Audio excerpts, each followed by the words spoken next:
CPMന്റെ ജീർണനമായ രാഷ്ട്രീയത്തിൽ നിന്നും ദേശീയ കാഴ്ചപ്പാടോടെ ഭാരതീയ ജനതാ പാർട്ടിയിലെത്തിയ ഡിവൈഎഫ്ഐയുടെ മുൻ സംസ്ഥാന കമ്മിറ്റി അംഗവും ആലപ്പുഴയിലെ മുൻ ജില്ലാ പഞ്ചായത്ത് വൈസ് പ്രസിഡന്റുമൊക്കെയായിരുന്ന ബിപിൻ സി ബാബുവിനെതിരെ ഇപ്പോൾ കൊലവിളി മുദ്രാവാക്യവുമായിട്ടാണ് CPM രംഗത്തെത്തിയിരിക്കുന്നത്. നേതൃത്വം നൽകുന്നത് CPMന്റെ സംസ്ഥാന സെക്രട്ടറിയും ആലപ്പുഴ ജില്ലയിൽ നിന്നുള്ള മന്ത്രിയുമൊക്കെയാണ്. ബിപിൻ നമ്മളോടൊപ്പം ചേരുന്നുണ്ട്. ബിപിൻ, ഇപ്പോൾ ഒരു രാഷ്ട്രീയ പാർട്ടിയിൽ നിന്ന് മറ്റൊരു രാഷ്ട്രീയ പാർട്ടിയിലേക്ക് പോവുക എന്ന് പറയുന്നത് അതൊരു ഒരു ആശയപരമായിട്ടുള്ളൊരു മാറ്റം തന്നെയാണ്. ഇപ്പോൾ പക്ഷേ അക്രമ സ്വഭാവത്തോടു കൂടിയാണ് ആലപ്പുഴയിലെ CPM പ്രവർത്തകരെ കൊണ്ട് ആ ജില്ലയിലെ മന്ത്രി തന്നെ യോഗം വിളിച്ചു ചേർത്ത് കാര്യങ്ങൾക്ക് നേതൃത്വം നൽകുന്നത്. CPM എന്ന പ്രസ്ഥാനം നമുക്കെല്ലാവർക്കും അറിയാം. CPMൽ നിന്നും അകന്നു പോകാൻ എല്ലാവർക്കും പേടിയാണ്. സ്വാഭാവികമായും CPMൻ്റെ സജീവ പ്രവർത്തകനായി വിദ്യാർത്ഥി പ്രസ്ഥാനത്തിലൂടെ വന്നു CPMൻ്റെ ഒരു പ്രവർത്തകനായി ജില്ലയിൽ ഞാൻ നിറഞ്ഞു നിൽക്കുമ്പോൾ പെട്ടെന്ന് ഞാൻ BJPയിലേക്ക് പോകുന്നു. സ്വാഭാവികമായും CPMന് സഹിക്കില്ല. അതാണ് CPMൻ്റെ സംസ്ഥാന സെക്രട്ടറി കഴിഞ്ഞ ദിവസം വളരെ മോശമായ അപവാദ പ്രചരണം നടത്തി. കഴിഞ്ഞ ദിവസം തന്നെ മന്ത്രി ഇന്നലെ എൻ്റെ നാട്ടിൽ വന്ന് CPM പ്രവർത്തകരെ വിളിച്ചു ചേർത്ത് എന്നെ കൈകാര്യം ചെയ്യും എന്നാണ് പറഞ്ഞിരിക്കുന്നത്. ഞങ്ങളുടെ നാട്ടിലൊരു ബൈ ഇലക്ഷൻ നടക്കുക. ആ ബൈ ഇലക്ഷൻ 10-ാം തീയതി അവസാനിക്കും. 10-ാം തീയതിക്ക് ശേഷം എനിക്കറിയാം ഒരു ഇന്നോവ കാർ എൻ്റെ വീട്ടിൽ വരും. എൻ്റെ പഞ്ചായത്ത് എന്ന് പറഞ്ഞാൽ CPMൻ്റെ ഏറ്റവും ശക്തി കേന്ദ്രമാണ്. സംസ്ഥാനം രൂപീകരിച്ച് ശേഷം നടന്നിട്ടുള്ള തിരഞ്ഞെടുപ്പിൽ ഒന്നിൽ പോലും കമ്മ്യൂണിസ്റ്റ് പാർട്ടി പിറകിൽ പോകാത്ത പഞ്ചായത്താണ്. എല്ലാ തിരഞ്ഞെടുപ്പിലും വിജയിക്കുന്ന ഭൂരിപക്ഷമുള്ളൊരു പഞ്ചായത്ത്. CPMന് ഇന്ത്യയിൽ തന്നെ ഏറ്റവും കൂടുതൽ പാർട്ടി മെമ്പർമാരുള്ള പഞ്ചായത്താണ് എൻ്റെ പഞ്ചായത്ത്. ആ പഞ്ചായത്തിൽ നിന്നും സ്വാഭാവികമായി ഞാൻ പോകുമ്പോൾ അവർ വെറുതെ ഇരിക്കില്ല. അവർ എന്നെ കൈകാര്യം ചെയ്യും, യാതൊരു സംശയമില്ല. അതിൻ്റെ ഭാഗമായിട്ടാണ് ഞാൻ ഇന്നലെ ബഹുമാനപ്പെട്ട SP പരാതി കൊടുത്തു. ഹൈക്കോടതിയെ ഞാൻ സമീപിച്ചിരിക്കുകയാണ്. എൻ്റെ ജീവനിൽ പേടി എല്ലാവർക്കുമുണ്ട്. പക്ഷേ ഞാൻ പുന്നപ്ര വയലാറിൻ്റെ നാട്ടിൽ കഴിഞ്ഞ 28 വർഷക്കാലം പൊതുപ്രവർത്തനം നടത്തിയ ആളാണ്. നിരവധി കേസുകളിൽ ഞാൻ പ്രതിയായിട്ടുള്ളതാണ്. 30ഓളം കേസുകളിൽ ഞാൻ പൊതുപ്രവർത്തന രംഗത്തിൻ്റെ ഭാഗമായിട്ട് പ്രതിയായിട്ടുണ്ട്. 100-ലധികം ദിവസങ്ങൾ ജയിലിൽ കിടന്നിട്ടുള്ള ദിനം. ജനിച്ചാൽ ഒരു ദിവസം മരണം നമുക്കെല്ലാവർക്കും ഉണ്ടാകും. ഈ CPMനെ സംബന്ധിച്ചിടത്തോളം അങ്ങ് സൂചിപ്പിച്ചതുപോലെ തന്നെ ഇന്നോവ കാർ വരും, അതിൽ മാഷാള്ള ഉണ്ടാകും, ഒഞ്ചിയത്തെ TP ചന്ദ്രശേഖരനൊക്കെ അതിൻ്റെ ഭാഗമാണ്. അങ്ങനെ ഒരു അക്രമം CPMൻ്റെ ഭാഗത്ത് നിന്ന് ഉണ്ടാകും എന്ന് അങ്ങ് കരുതുന്നുണ്ട്? തീർച്ചയായും ഞാൻ അതിൻ്റെ ഭാഗമായി നിന്ന ആളല്ലേ. CPM എങ്ങനെയാണ് ഒരാളെ തീർക്കുന്നതെന്ന് കൃത്യമായി അറിയാവുന്ന ആളാണ് ഞാൻ. എൻ്റെ നാട്ടിൽ 4ഓളം രാഷ്ട്രീയ കൊലപാതകങ്ങൾ നടന്ന പഞ്ചായത്താണ് എൻ്റെ പഞ്ചായത്ത്. എതിർക്കുന്നവരെ തീർക്കുന്ന ഒരു സമീപനമാണ് CPMനുള്ളത്, അത് ഏത് രൂപത്തിലും. ഈ മന്ത്രി എന്തുകൊണ്ടായിരിക്കും ഇപ്പോൾ സ്വാഭാവികമായിട്ട് ആലപ്പുഴ ജില്ലയിലെ CPMൻ്റെ വിഭാഗീയതയുണ്ട്. ഈ കഴിഞ്ഞ സമ്മേളനങ്ങളിലൊക്കെ തന്നെ ഏറ്റവും കൂടുതൽ പ്രശ്നങ്ങൾ നീണ്ടു നിന്ന ഒരു ജില്ല കൂടിയാണ് ആലപ്പുഴ എന്ന് പറയുന്നത്. മന്ത്രി തന്നെ ഇത്തരത്തിൽ യോഗം വിളിക്കണം, ആക്രമിക്കണം, അല്ലെങ്കിൽ കൈകാര്യം ചെയ്യണമെന്ന ഭാഷ മന്ത്രി തന്നെ എന്തുകൊണ്ടായിരിക്കും ഇങ്ങനെ പറയുക? സ്വാഭാവികമായും ആലപ്പുഴ ജില്ലയെ സംബന്ധിച്ച് നമുക്ക് എല്ലാവർക്കും അറിയാം. നിയമസഭാ തെരഞ്ഞെടുപ്പിൽ 9-ൽ 8 സീറ്റും CPMൻ്റെ MLAമാരാണ്. ശക്തി കേന്ദ്രമാണ്. എന്നെപ്പോലൊരു ചെറുപ്പക്കാരൻ പോയതിന് പിന്നാലെ നൂറുകണക്കിന് പേർ ഈ പാർട്ടി വിട്ടു പോകും. അസംതൃപ്തരായ ആയിരക്കണക്കിന് പേരുണ്ട്. പാർട്ടിയുടെ പല മുതിർന്ന നേതാക്കന്മാർ മുതൽ താഴെത്തട്ടിലുള്ള പ്രവർത്തകർ വരെ അസംതൃപ്തരായി നിൽക്കുകയാണ്. അന്നേരം എൻ്റെ പോക്ക് അതൊരൊഴുക്കായി മാറുമെന്ന് മന്ത്രിക്ക് തീർച്ചയായും ബോധ്യപ്പെട്ടു. അതുകൊണ്ടാണല്ലോ ഞാൻ പോകുന്നത് വളരെ നിസ്സാരമായിട്ടാണ് പറഞ്ഞതെങ്കിൽ പോലും സംസ്ഥാന സെക്രട്ടറിയും മന്ത്രിയുമൊക്കെ ഭയപ്പെടുന്നത് എന്തുകൊണ്ടാണ്? ഒരു നിസ്സാര പോക്കല്ല എൻ്റേത്.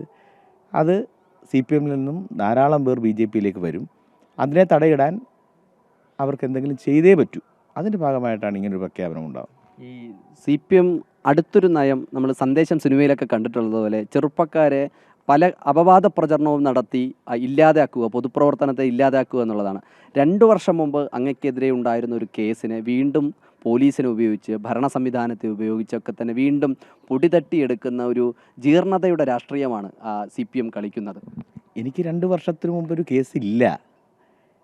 എനിക്കെതിരെ എൻ്റെ ഭാര്യ ഒരിടത്തും 2 വർഷക്കാലങ്ങളായി പരാതിയേ കൊടുത്തിട്ടില്ല. എൻ്റെ ഭാര്യ പരാതി കൊടുക്കുന്നത് ഞാൻ BJPയിൽ ചേർന്ന 1-ാം തീയതി. 2-ാം തീയതി എൻ്റെ ഭാര്യ പോലീസ് സ്റ്റേഷനിൽ പരാതി കൊടുക്കുന്നു. ഞാൻ 2023 ഫെബ്രുവരിയിൽ ഭാര്യയെ മർദ്ദിച്ചു എന്ന് പറയുന്നത് 2024 ഡിസംബറിൽ പറയുന്നത്. 2 വർഷം മുമ്പ് മർദ്ദിച്ചു എന്ന് 2 വർഷത്തിന് ശേഷം ഭാര്യ ഞാൻ BJPയിൽ ചേർന്നതിന് ശേഷമാണ് പരാതി. ഇതിനു മുമ്പ് എൻ്റെ ഭാര്യ ഒരു പരാതിയും ഒരിടത്തും നൽകിയിട്ട് തെറ്റാണ്. മാധ്യമങ്ങളാണ് പറയുന്നത് എൻ്റെ ഭാര്യ എനിക്കെതിരെ ഗാർഹിക പീഡന പരാതി 2 വർഷം മുമ്പ് നൽകിയത്. അങ്ങനൊരു പരാതിയേ ഇല്ല. ഈ ബോധപൂർവമായി മാധ്യമങ്ങളെപ്പോലും ഈ CPM ഇതിനു വേണ്ടി ഉപയോഗിക്കുകയാണല്ലേ അപ്പോൾ? മാധ്യമങ്ങളെ നല്ല രൂപത്തിൽ ഉപയോഗിക്കുന്നു. ഇപ്പോൾ എൻ്റെ ഭാര്യയും അവർ എനിക്കെതിരെ ഉപയോഗിക്കണം. എൻ്റെ ഭാര്യ എന്ന് പറയുന്നത് മഹിളാ അസോസിയേഷൻ്റെ ജില്ലാ കമ്മിറ്റി മെമ്പറാണ്, DYFയുടെ ജില്ലാ സെക്രട്ടേറിയറ്റ് മെമ്പറാണ്, CPM ലോക്കൽ കമ്മിറ്റി അംഗമാണ്.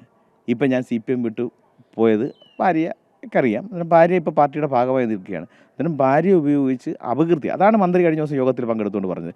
ഭാര്യയോട് പറയുകയാണ്, ഭാര്യ മതന്യൂനപക്ഷത്തിൽപ്പെട്ടാണ്, ന്യൂനപക്ഷ വീട്ടിൽ കയറി കരയണം, കരഞ്ഞുകൊണ്ട് പറയണം, ബിബിനെ വളരെ മോശപ്പെടുത്തി പറയണം. അതായത് എല്ലാ രൂപത്തിലും എന്നെ തകർക്കുക, പൊതുജനങ്ങളുടെ മുന്നിൽ അപകീർത്തിപ്പെടുത്തി, സ്വന്തം കുടുംബത്തെ ഉപയോഗിച്ച് അപകീർത്തിപ്പെടുത്താൻ വേണ്ടിയുള്ള ശ്രമം. എന്തായാലും ഞാൻ ഡൈവേഴ്സിന് വേണ്ടി ഞാനാണ് ഭാര്യയ്ക്കെതിരെ കേസ് കൊടുത്തിരിക്കുന്നത്. എന്തിനാ ഡൈവേഴ്സ്? ഭാര്യ എനിക്കെതിരെ കേസ് കൊടുത്തിട്ടില്ല. 1 വർഷക്കാലങ്ങൾക്ക് മുമ്പ് എനിക്ക് ഡൈവേഴ്സ് വേണമെന്ന് പറഞ്ഞ് ഞാനാണ് കോടതിയെ സമീപിച്ചത്, അല്ല ഭാര്യയല്ല ഡൈവേഴ്സ് സമീപിച്ചത്. ഭാര്യ എൻ്റെ പേരിൽ ഇതുവരെ ഒരു പരാതി കൊടുത്തിട്ടില്ല. അന്നേരം ഭാര്യയെ രാഷ്ട്രീയപരമായി ഉപയോഗിക്കുന്നു, എന്നിട്ട് കായികപരമായി കൈകാര്യം ചെയ്യാൻ പ്രഖ്യാപിക്കുന്നു. ഇതാണ് നടക്കുന്നത്.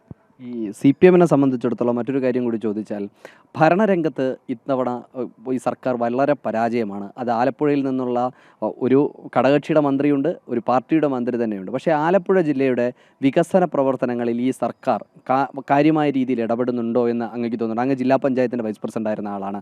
കുട്ടനാട് പോലുള്ള പ്രദേശങ്ങൾ ഉൾപ്പെടുന്നതാണ് ആലപ്പുഴ ജില്ല എന്ന് പറയുന്നത്. അവിടുത്തെ കാർഷിക പ്രശ്നങ്ങൾ, കഴിഞ്ഞ ദിവസവും മഴയത്തൊക്കെ തന്നെ വലിയ ബുദ്ധിമുട്ട് അനുഭവിക്കുന്ന കർഷകരുണ്ടാകുന്നുണ്ട്. CPM ഇന്നൊരു മുതലാളിത്ത പാർട്ടിയായി മാറി, അല്ലെങ്കിൽ ഒരു മുസ്ലിം അല്ലെങ്കിൽ ഒരു വർഗീയ കക്ഷിയുടെയൊക്കെ തന്നെ ഭാഗമായി പോയി എന്ന് തോന്നുന്നുണ്ട് ഈ സർക്കാരും പാർട്ടിയുമെല്ലാം. സർക്കാരിൻ്റെ കാര്യം പറഞ്ഞാൽ ഒരു ഉദാഹരണം മാത്രം ഞാൻ പറയാം. എൻ്റെ ജില്ല ആലപ്പുഴയാണ്. കഴിഞ്ഞ തവണ 2 മന്ത്രിമാരുണ്ടായിരുന്നു ആലപ്പുഴ ജില്ലയിൽ നിന്നും CPMൻ്റെ ഭാഗം. ഒന്ന് ബഹുമാന്യനായ തോമസ് ഐസക്, 2 ബഹുമാന്യനായ സുധാകരൻ.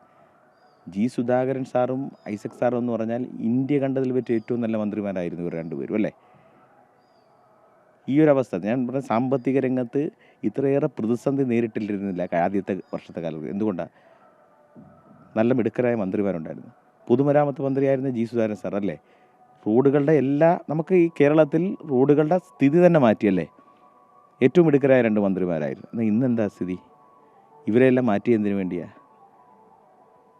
ഒരു വിഭാഗത്തിനെ മാത്രമാക്കി ഈ പാർട്ടിയെ മാറ്റുന്നു, മന്ത്രിസഭയെ മാറ്റുന്നു. ഒരാൾ പറയുന്നത് മാത്രം മന്ത്രിമാർ കേട്ടാൽ മതി. നേരെ മറിച്ച് അങ്ങനല്ലല്ലോ. സുധാകരൻ സാറോ അല്ലെങ്കിൽ ഐസക് സാറോ ഒന്നും അങ്ങനല്ല. അവരൊന്നും ആർക്കും നിയന്ത്രിക്കാനൊന്നും പറ്റില്ല. സുധാകരൻ സാറിനെ ഒരു കാരണവശാലും പറ്റില്ല, ആർക്കും നിയന്ത്രിക്കാൻ പറ്റില്ല. അദ്ദേഹത്തിൻ്റെ കാഴ്ചപ്പാടെന്ന് വെച്ചാൽ വളരെ വലിയ കാഴ്ചപ്പാടാണ്. അത് ഈ ഗവൺമെൻറ്റിൻ്റെ ഭാഗത്തു നിന്നുണ്ടാകുമ്പോൾ ഇപ്പം എന്താ, മരുമകന് വേണ്ടിയുള്ളൊരു മന്ത്രിസഭയാണ്, അല്ലേ? മരുമകന് വേണ്ടിയുള്ള മന്ത്രിസഭ, അല്ലാതെ കേരളത്തിലെ ജനങ്ങൾക്ക് വേണ്ടിയുള്ള മന്ത്രിസഭയല്ല, മരുമകന് വേണ്ടിയുള്ള മന്ത്രിസഭയാക്കി കേരളത്തിലെ മന്ത്രിസഭയെ മാറ്റി. വികസന പദ്ധതികൾ ഇന്ന് കേരളത്തിൽ നടപ്പിലാകുന്നില്ല, ചിലരുടെ മാത്രം പദ്ധതികളാണ് നടപ്പിലാകുന്നത്. അത് സാമ്പത്തികമായ ഒരു നേട്ടമുണ്ടാകുന്നതാണ്. അങ്ങനെയാണ് ഇന്ന് ഗവൺമെൻറ് മുന്നോട്ട് പോയി. അതുകൊണ്ടാണല്ലോ ഇപ്പോൾ പറയുന്നത്, CPM പ്രവർത്തകരെല്ലാം പറയുകയാണല്ലോ, ഒന്നാമത്തെ മന്ത്രിസഭയായിരുന്നാലും ഇന്നത്തെ മന്ത്രിസഭ ഒന്നിനും കൊള്ളില്ല എന്ന് ആരാ പറയുന്നത്? CPMൻ്റെ പ്രവർത്തകരാണ് ഇന്ന് കേരളത്തിൽ പറയുന്നത്. ആലപ്പുഴയിൽ കുട്ടനാട് കാർഷിക മേഖലയിൽ പ്രത്യേകിച്ചൊരു പദ്ധതിയും ഈ ഗവൺമെൻറ്റിൻ്റെ ഭാഗമായി വരുന്നില്ല. വരാൻ മന്ത്രിമാരെ സമ്മതിക്കണ്ടേ? അതാണ് ഇന്ന് നേരിടുന്ന ഏറ്റവും വലിയ പ്രതിസന്ധി. ഈ സമ്മേളന കാലയളവാണ്. CPMൻ്റെ സമ്മേളന കാലയളവ് എല്ലാ കാലത്തും ചർച്ചയാകാറുണ്ട്. CPMൻ്റെ സമ്മേളന കാലയളവ് വലിയ വിവാദങ്ങളും സൃഷ്ടിക്കാറുണ്ട്. ഈ സമ്മേളന കാലയളവ് കഴിയുമ്പോൾ കേരളത്തിൽ CPMൻ്റെ ഭാവി എന്തായിരിക്കുമെന്നാണ് ഒരു മുൻ CPM പ്രവർത്തകൻ എന്ന നിലയിൽ അങ്ങ് വിലയിരുത്തുന്നത്? CPMൻ്റെ മുൻ പ്രവർത്തകൻ എന്ന രൂപത്തിൽ പാർട്ടിയുടെ ഈ പാർട്ടി കോൺഗ്രസ് അവസാനിക്കുമ്പോൾ മരുമകന് വേണ്ടിയുള്ള പാർട്ടിയാക്കി ഈ പാർട്ടിയെ മാറ്റും. അതാണ് ഈ പാർട്ടിക്കുണ്ടാകാൻ പോകുന്ന മാറ്റം. രാഷ്ട്രീയവും സമകാലികമായിട്ടുള്ള പ്രശ്നങ്ങളുമെല്ലാം ഒരുപോലെ ബിബിൻ പറഞ്ഞു വെക്കുകയാണ്. കേരള രാഷ്ട്രീയത്തിൽ വരാൻ പോകുന്ന ദിവസങ്ങൾ അത് രാഷ്ട്രീയത്തിൻ്റെ മാറ്റങ്ങളുടെ ദിനം കൂടിയാണ്. ബിബിനൊപ്പം ക്യാമറമാൻ രഞ്ജിത്ത് മോഹനും അഖിൽ പാലോട്ടുമഠവും.